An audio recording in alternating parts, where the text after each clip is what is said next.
आपण पाहत आहोत जनकार्य न्यूज, जनतेच्या न्याय हक्कासाठी लढणारं एकमेव न्यूज चॅनल जनकार्य न्यूज।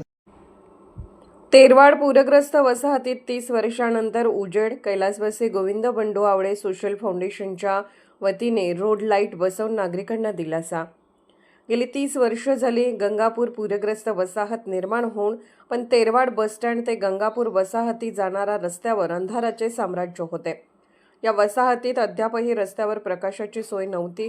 अंधारामुळे शाळेचे विद्यार्थी व महिला भगिनींमध्ये भीतीचे वातावरण निर्माण झाले होते, पण कोणी कोणाकडे बोलत नव्हते। पण आज तेरवाडमधील सामाजिक क्षेत्रात नेहमीच अग्रेसर असणारे कैलासवासी गोविंद बंडू आवळे सोशल फाउंडेशनच्या वतीने महत्त्वाच्या ठिकाणी तेरवाड बस स्टँड ते गंगापूर रोड या ठिकाणी आज 2 सोलर लाईट लावण्याचे सामाजिक कार्य घडले।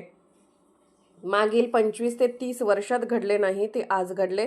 आज रोड लाईट चालू झाले वर गंगापूरच्या नागरिकांमध्ये फाउंडेशनच्या उपक्रमाचे कृतज्ञता व्यक्त केली, तसेच समाधानाचे वातावरण निर्माण झाले।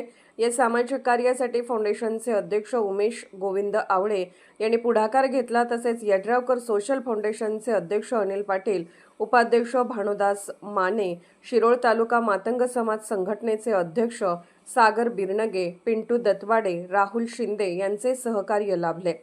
संध्याकाळी सोलर लाईटचे उद्घाटन माननीय श्री अण्णा जोगसाहेब, माजी ग्रामपंचायत सदस्य म्हादगोंडा पाटील, आर्यन्स मंडळाचे अध्यक्ष स्वप्नील माळी, शिवलिंग मंडळाचे सर्वेसर्वा नितीन खामकर यांच्या हस्ते श्रीफळ वाढवून करण्यात आले।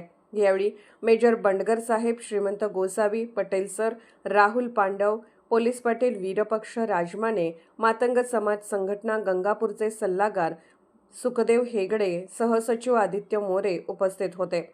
या सामाजिक कार्याचे तेरवाड व गंगापूरमधील नागरिकांमधून कौतुक होत आहे।